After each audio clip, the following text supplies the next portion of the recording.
Well, we want to welcome you into the Savage Kitchen today. I'm Stacy Newman, joined by Chef Scott Savage. And you know, Easter rapidly heading our way, and you have a pretty good suggestion on what to do for that day. Yes, actually, we're going to show you a nice rosemary and garlic roasted lamb.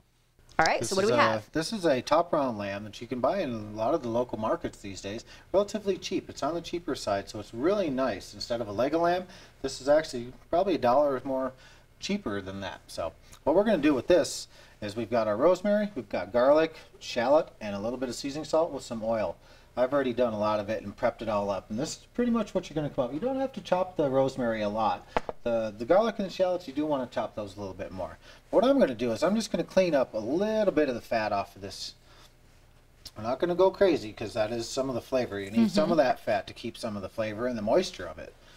The fat gives it moisture. Because what we're also going to do is I'm going to take my knife and I'm going to stab it a few times. Now, lots of people say don't do that because it, you know, they like treat it like you would your wife or something. Don't slice it. Don't stab it. But we're going to go ahead and we're going to stab it a little bit. Nothing against you, Mel. But. To get the flavors in a little bit more deeply, right? We're going to flip it over. You can clean off some of the these nice little fat pieces. You don't need all that. If there's any silver skin, which there really isn't, you're good to go. So we're just going to stab this a little bit. Flip that back over. And now the fun part, this is where the kids would love it. Get to play in the goop.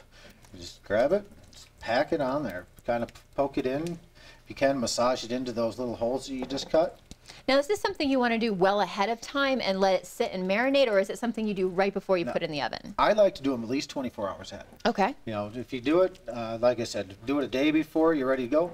About an hour before you want to cook it, pull it out, let it sit at a room temperature.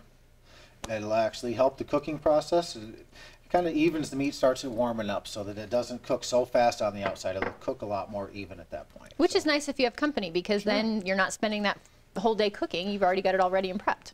Yep. And like I said, get both sides, top and bottom.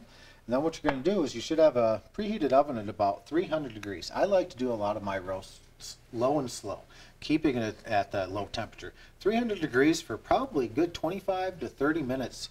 With this small, this is only about a 2.5, maybe a 3-pound roast. It's going to take a good half an hour, probably 25 to 30 minutes to become a nice mid-rare. If you wanted a little more, take it in about 10-minute increments from there. So a very easy dish to put on the table, but one that will impress everyone. Yes. We want to say from the Savage Kitchen, Happy Easter, everybody.